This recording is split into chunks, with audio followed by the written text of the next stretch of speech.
अब किसी भी एक्सपेरिमेंट थर्मोडायनामिक प्रोसेस को कैसे कैरी आउट किया जाता है उसका मैं एक सेटअप बना रहा हूं, ताकि हम इस चीज को विजुअलाइज कर पाएंगे कि एग्जैक्टली क्या होता है प्रोसेस। एक सिलिंड्रिकल कंटेनर लिया है हमने, उस सिलिंड्रिकल कंटेनर में एक स्मूथ मूवेबल पिस्टन फिट कर दिया, ठीक है।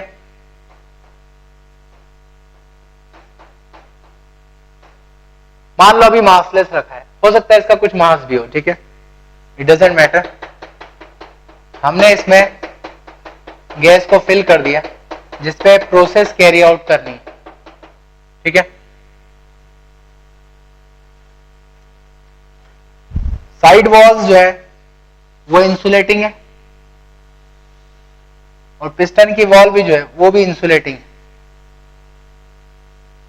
इंसुलेटिंग है मतलब हीट एक्सचेंज नहीं होगा सराउंडिंग से, बस ये कंडक्टिंग बेस रखा है हमने, बेस इज कंडक्टिंग, ठीक है।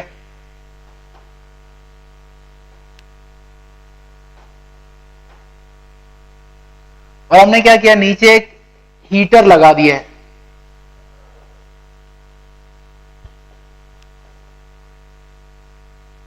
और कुछ ऐसा अरेंजमेंट है हीटर में कि आप उसका टेम्परेचर सेट कर सकते हो, ठीक है, आप उसका टेम्परेचर चेंज कर सकते हो। और हीटर जो है उसका ये पार्ट इस बॉटम पार्ट के कांटेक्ट में है, ठीक है। हाँ, एक और चीज, यस, अब हम क्या करते हैं, पहले इक्विलिब्रियम के बारे में हम थोड़ा समझें। जैसा कि मैंने बताया था, इक्विलिब्रियम तब होगा जब हर जगह प्रेशर और टेम्परेचर सेम हो जाएगा गैस के अंदर। अब सोचो, से गैस 27 डिग्री पर है, हीटर भी 27 डिग्री सेल्सियस पे है। मान लो आपने हीटर को गर्म कर दिया, हीटर को 45 डिग्री सेल्सियस पे सेट कर दिया, तो क्या होगा, हीटर गर्म है तो वो हीट सप्लाई करेगा गैस को, गैस भी गर्म होगी। कब तक हीट का एक्सचेंज चलता रहेगा, जब तक कि हीटर का और गैस का टेम्परेचर सेम ना हो जाए, तब तक हीट का एक्सचेंज चलेगा, फिर फाइनली इक्विलिब्रियम आ जाएगा, ठीक है। मतलब you can change the temperature of gas according to temperature of heater, right, okay. अब मुझे बताओ, क्या इस गैस का प्रेशर चेंज हो सकता है इस गिवन कंडीशन में? आप इसको हीट सप्लाई करोगे, ठीक है, मूवेबल पिस्टन है, ठीक है ना, पिस्टन इज मूवेबल। क्या इस कंडीशन में गैस का प्रेशर चेंज हो सकता है? कांस्टेंट रहेगा। क्यों रहेगा कांस्टेंट? प्रेशर बढ़ सकता है या नहीं, मैं तो ये पूछ रहा हूं। नहीं बढ़ेगा, समझना है इस चीज को। अगर मैं पिस्टन की बात करूं तो पिस्टन पर कौन से फोर्सेस लग रहे हैं? से piston is massless, massless piston, अंदर की जो गैस है ये पिस्टन पे फोर्स लगाएगी, किस डायरेक्शन में होगा बोलो?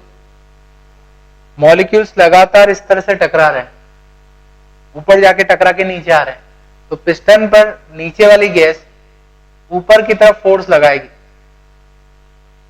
मान लो गैस का प्रेशर है P, तो फोर्स कितना लगेगा? Pressure of gas into area of piston, उतना फोर्स लगेगा, ठीक है। ये खुला है ऊपर से, बाहर सराउंडिंग गैस एटमॉस्फेयर, मान लो एटमॉस्फेयर का प्रेशर है P0, तो एटमॉस्फेयर की जो गैस है एयर, वो इस पिस्टन पर फोर्स किस डायरेक्शन में लगाई? तो बाहर की जो मॉलिक्यूल्स हैं वो इस तरह के आके टकरा रहे होंगे पिस्टन से, ऐसे आएंगे टकरा के ऊपर चले जाएंगे, तो वो दबाव किधर लगा रहे हैं, फोर्स किधर लगा रहे हैं? नीचे की तरफ। तो उसका जो फोर्स होगा वो क्या होगा? Outside pressure into area.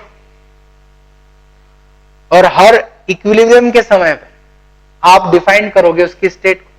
जब इक्विलिब्रियम रहेगा तो पिस्टन भी उस मोमेंट पर रेस्ट पर रहना चाहिए, और अगर पिस्टन रेस्ट पर रहा तो उस केस में उस पर नेट फोर्स 0 होना चाहिए। ठीक है, नेट फोर्स 0 तभी हो सकता है जब अंदर का प्रेशर बाहर के प्रेशर के बराबर हो। तो इससे ये प्रूव हो गया कि आप इस सिस्टम में कितने भी हीट ट्रांसफर कर दो, अंदर का प्रेशर तो हमेशा बाहर के बराबर ही रहेगा। होगा क्या, आप गर्म करोगे, गर्म करने के कारण दबाव बढ़ेगा, प्रेशर बढ़ेगा, तो पिस्टन ऊपर खिसक जाएगा, जैसे ऊपर खिसका प्रेशर कम हो जाएगा, और फाइनल स्टेट में प्रेशर हमेशा बाहर के प्रेशर के बराबर होगा। तो अगर आप प्रेशर को चेंज करना चाहते हो तो आपको एक्सटर्नली कुछ ना कुछ फोर्स अप्लाई करना होगा ऊपर से, या तो इसको दबाना होगा या खींचना होगा। दबाने या खींचने का अरेंजमेंट कर सकते हो यहाँ पे, या फिर एक सिंपल सी चीज है, क्या किया जाता है कि स्मॉल पार्टिकल्स गिवन वेट के इसके ऊपर रखे जाते हैं। से मान लो 1-1 ग्राम के पार्टिकल हैं,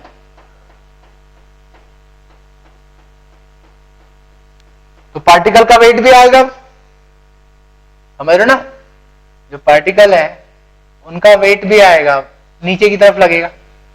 तो अब इक्विलिब्रियम की कंडीशन क्या हो जाएगी, Pa is equal to P naught A plus W, so P equal to P naught plus W bye.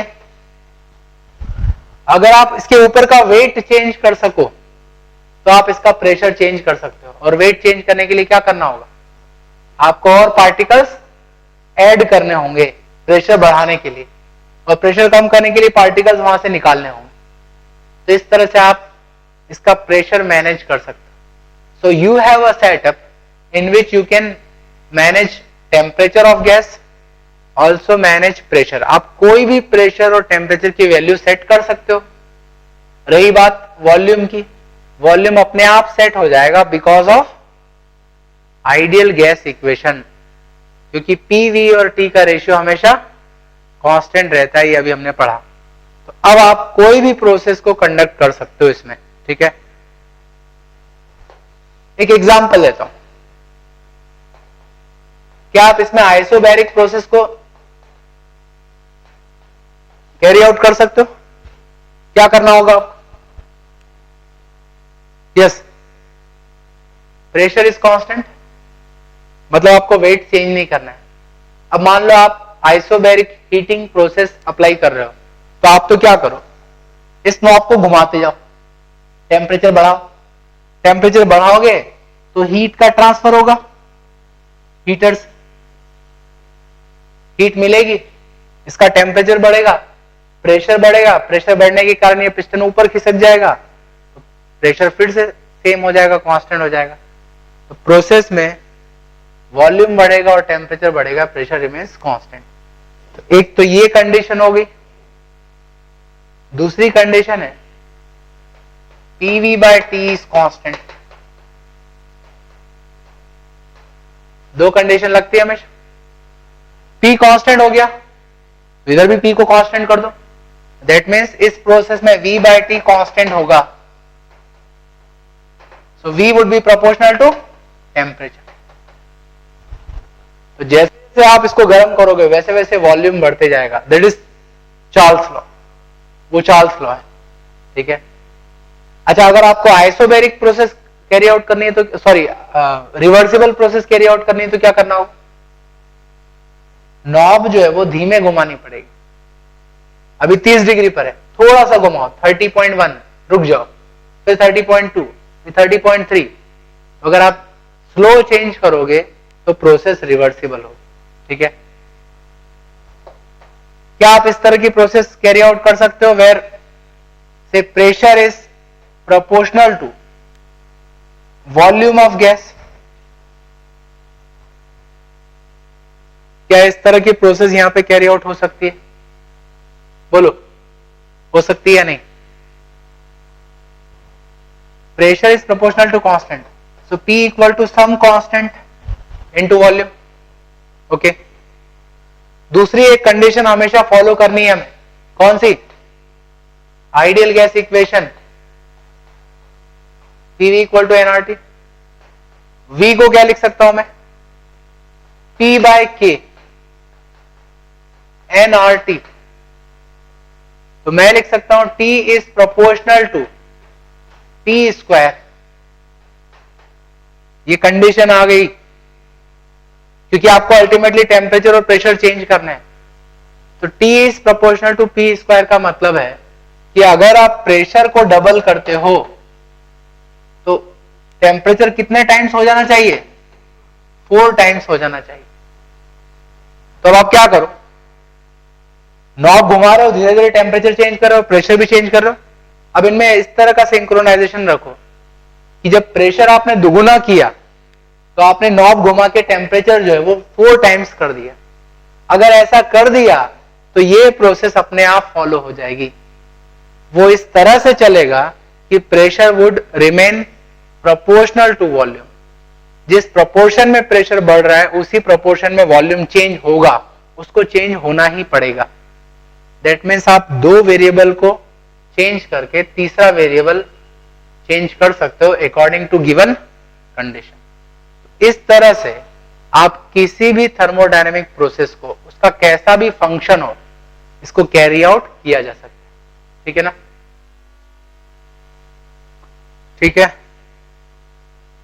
तो ये बात अच्छे से ध्यान रखना क्योंकि आपको ये नहीं लगना चाहिए, ठीक है, क्योंकि एक जनरल एक मिसकंसेप्शन जो है, ये कंफ्यूजन मैंने देखा है स्टूडेंट्स के बीच। ये तो सबको समझ में आ जाता है PV इक्वल टू nRT,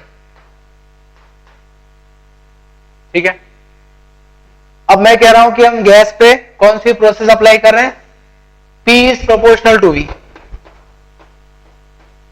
अब स्टूडेंट्स को एक कंफ्यूजन होता है कि ये कैसे हो सकता है, PV के प्रोपोर्शनल कैसे है, जबकि P तो V के इनवर्सली प्रोपोर्शनल होगा। आइडियल गैस इक्वेशन PV, तो P is inversely proportional to volume. No, that is wrong. P is inversely proportional to volume only when temperature is constant.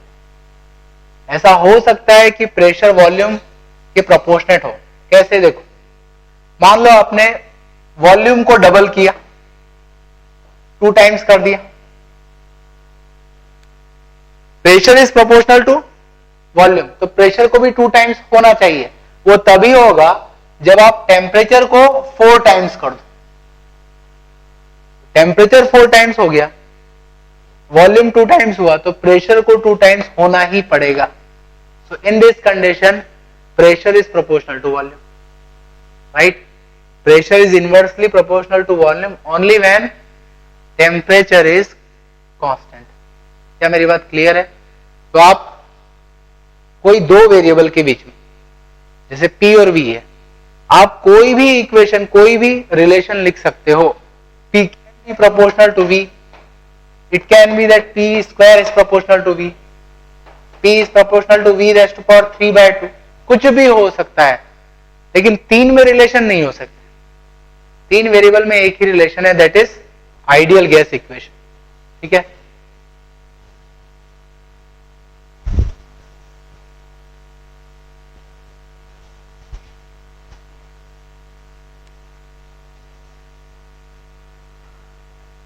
तो क्या अब मैं इस बात को समझ जाऊं कि आप किसी भी थर्मोडायनेमिक प्रोसेस को कैरी आउट कर सकते हो? थर्मोडायनेमिक प्रोसेस किसी भी टाइप की हो सकती है, किसी भी टाइप का चेंज हो सकता है, ठीक है ना?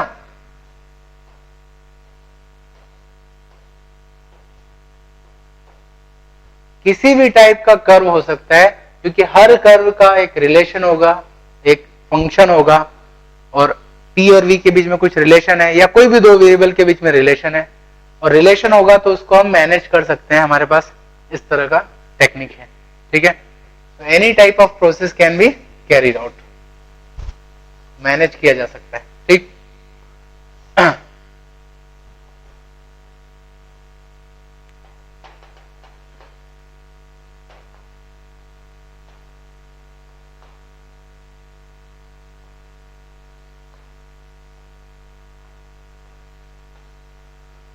First law of thermodynamics. देखो, किसी भी थर्मोडायनेमिक प्रोसेस में चेंज होगा स्टेट में, तो चेंज के साथ कुछ और चीजें क्वांटिटीज जो है वो एसोसिएटेड होगी, ठीक है। फॉर एग्जाम्पल एक बैलून, उसमें एयर फिल करके रखी है हमने, इस बैलून को हीट सप्लाई करो बाहर से। अगर आप इसको हीट दोगे, हीट मतलब एनर्जी, एनर्जी अंदर आएगी तो मॉलिक्यूल्स की इंटरनल एनर्जी बढ़ेगी। इंटरनल एनर्जी बढ़ने का मतलब है काइनेटिक एनर्जी का बढ़ना। जब काइनेटिक एनर्जी बढ़ेगी तो मॉलिक्यूल्स और तेजी से जाके टकराएंगे, किससे? और तेजी से जाके दीवार से टकराएंगे, इस तरह से, ठीक है।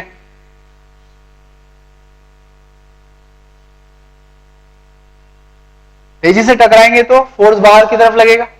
अच्छा, ऐसा नहीं कि बाहर कोई अपोज नहीं कर रहा है, बाहर की एयर है, सराउंडिंग एयर कैसा फोर्स लगा रही होगी, उसके मॉलिक्यूल ऐसे टकरा रहे होंगे।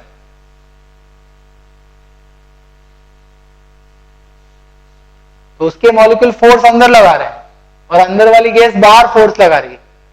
अभी दोनों में कुछ बैलेंस था, अगर आपने हीट दे दी तो वो बैलेंस तोड़ दिया आप। अब अंदर ज्यादा एनर्जी आ गई, ज्यादा तेजी से टकराएंगे तो टकराने के कारण क्या होगा, इसका वॉल्यूम बढ़ जाएगा। वॉल्यूम बढ़ने का मतलब क्या है? वॉल्यूम बढ़ने का मतलब यह है कि गैस के मॉलिक्यूल फोर्स लगा रहे हैं और फोर्स की डायरेक्शन में ही वॉल का डिस्प्लेसमेंट हो गया। तो क्या गैस ने वर्क किया वॉल पे या नहीं किया? डेफिनेटली किया। फोर्स लगाया किसी चीज पे और अगर उसका डिस्प्लेसमेंट होता है तो उस पर वर्क होगा। तो गैस ने अगर कोई वर्क किया है तो उसकी एनर्जी का लॉस हो जाएगा, उसकी एनर्जी कम हो जाएगी, ठीक है।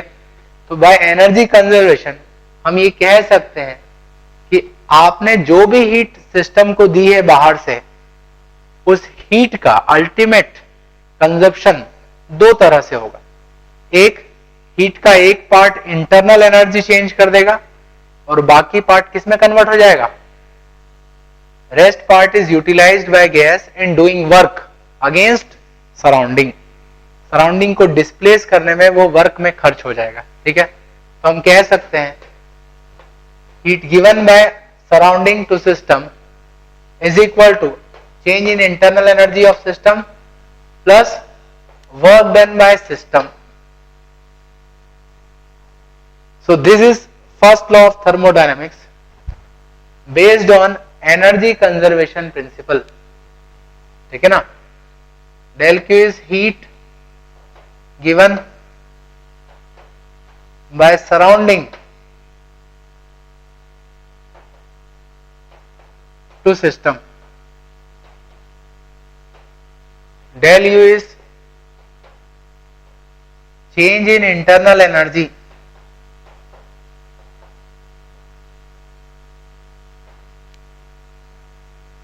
of system, and del W is work done by system on surrounding, ठीक है। अब इसमें हम साइन कन्वेंशन समझ लेते हैं। डेल क्यू के लिए sign,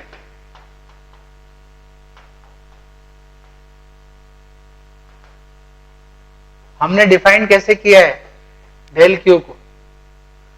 heat given by surrounding to system.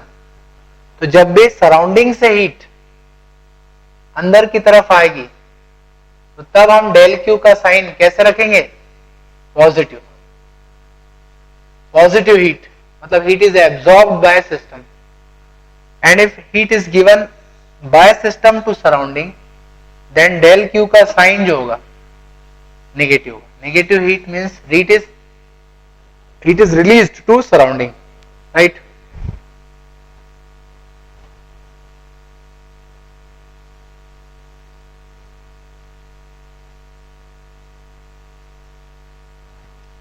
ऐसे वर्क की बात करें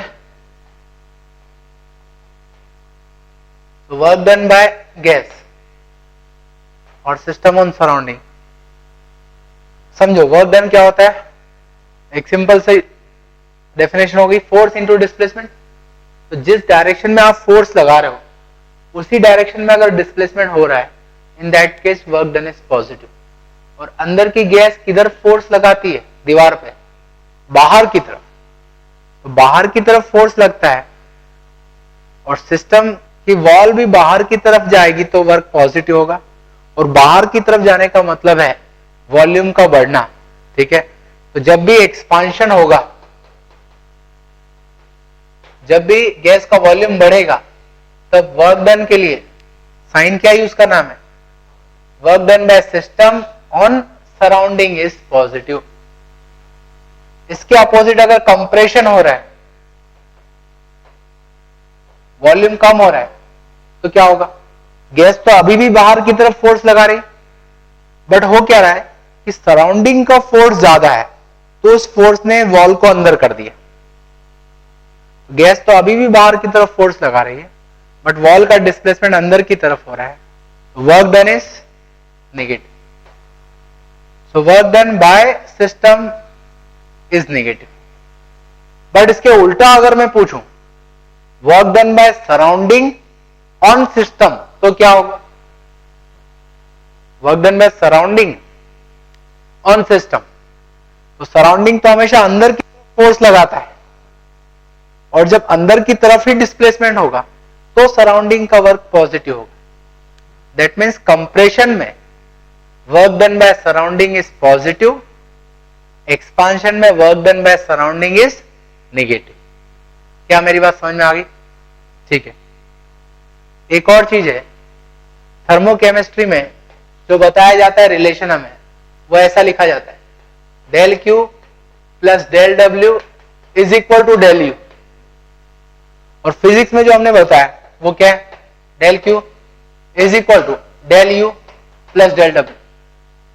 इसका मतलब ये नहीं कि कोई कॉन्ट्राडिक्शन है दोनों में, कोई कॉन्ट्राडिक्शन नहीं है, बस फर्क ये है कि फिजिक्स में हमने वर्क डन बाय सिस्टम लिया है और केमिस्ट्री में लिया है वर्क डन बाय सराउंडिंग। देखो फिजिक्स में क्या कहा हमने, बाहर से हीट आई, से 100 जूल हीट दी बाहर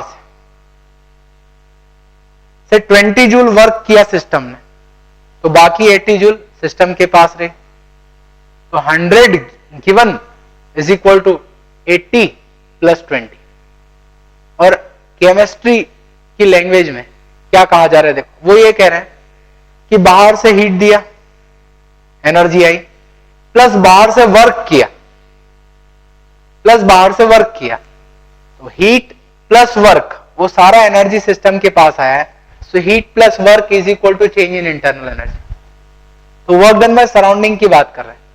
तो अभी जो मैंने एग्जांपल दिया, आपने बाहर से 100 जूल हीट दिया, सिस्टम ने 20 जूल वर्क किया, तो सराउंडिंग कितना वर्क करेगा, सराउंडिंग का वर्क क्या होगा, -20। समझ रहे हो ना, क्योंकि सिस्टम बाहर की तरफ वर्क करता है और सराउंडिंग अंदर की तरफ वर्क करता है। तो सिस्टम ने अगर पॉजिटिव वर्क किया तो सराउंडिंग का वर्क निगेटिव होना चाहिए। तो 100 माइनस 20 इज इक्वल टू 80, और हम कह रहे हैं 100 इज इक्वल टू 80 प्लस 20। कोई कॉन्ट्राडिक्शन नहीं है, बस साइन में फर्क आएगा और वर्क कौन कर रहा है उसकी बात में फर्क है। ठीक है,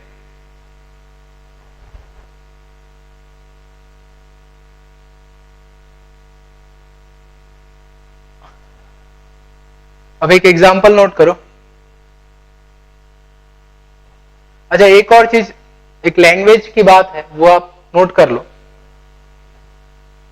it is said that in expansion work is done by the system and in compression work is done on the system. In expansion work is done by the system, system work कर रहा है, and in compression work is done on the system, system पर work किया जा रहा है, बाहर से कोई दबा रहा है उसको। ठीक है,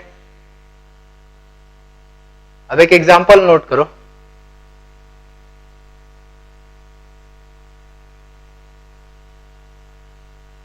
in a process a thermodynamic system releases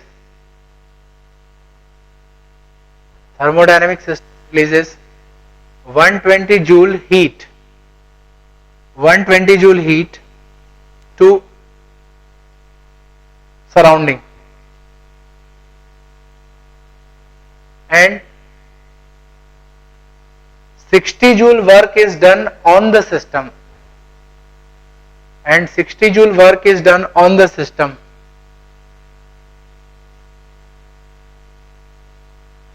if final internal energy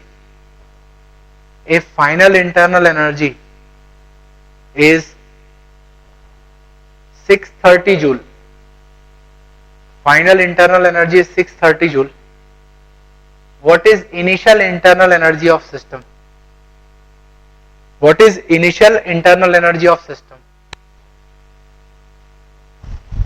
Yes, physics की equations. Del Q कितना है? हीट इज रिलीज, बाहर गई इसलिए minus sign, -120 joule. Del U plus work done by system, हमें दिया है 60 joule. Work is done on the system, मतलब कंप्रेशन हो रहा है, और कंप्रेशन में जो सिस्टम है उसका वर्क निगेटिव होता है, मतलब सिस्टम का वर्क क्या हो गया? -60 joule. So del U is -60 joule. -60 का मतलब है सिस्टम की 60 जूल एनर्जी कम हो गई है. तो फाइनल अगर 630 है तो इनिशियल कितनी होनी चाहिए? 690 जूल होनी चाहिए. अब इसी को हम केमिस्ट्री वाली इक्वेशन से करें. सो डेल क्यू बाहर गया इसलिए minus, work done by surrounding, yes it is positive क्योंकि कंप्रेशन हो रहा है. Work is done on the system, कितना वर्क किया सराउंडिंग ने? 60 जूल. तो टोटल चेंज कितना हो जाएगा? -60. -60 का मतलब 60 जूल एनर्जी कम हो जाएगी. ठीक है,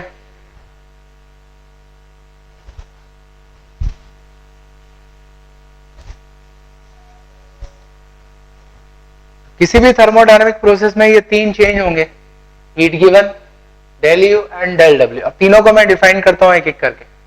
पहले हम बात करेंगे वर्क डन बाय सिस्टम.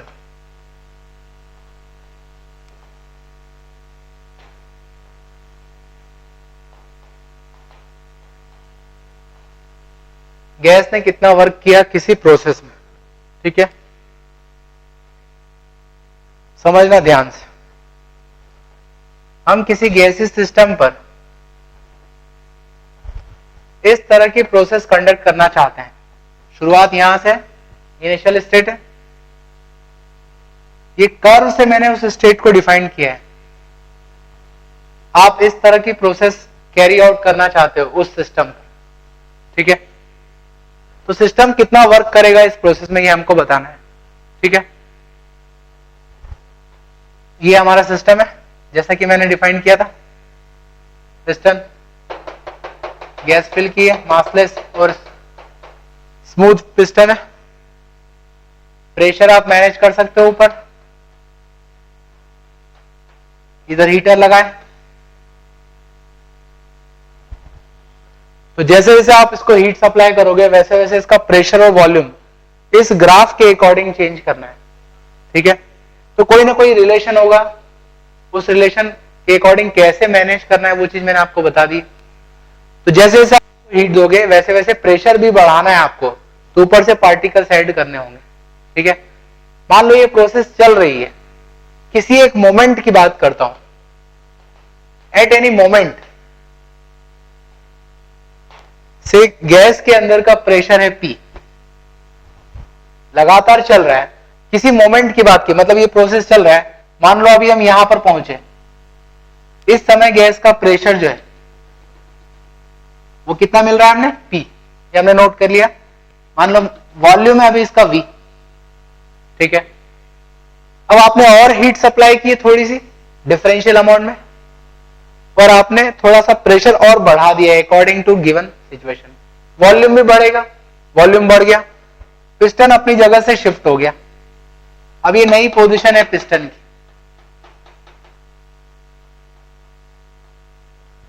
सिर्फ पिस्टन का डिस्प्लेसमेंट है dx.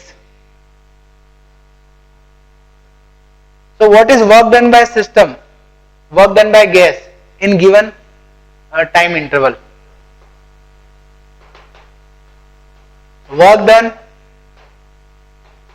in small time interval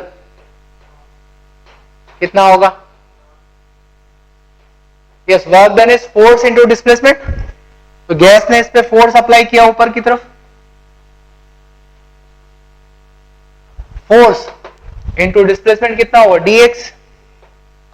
Now what is force?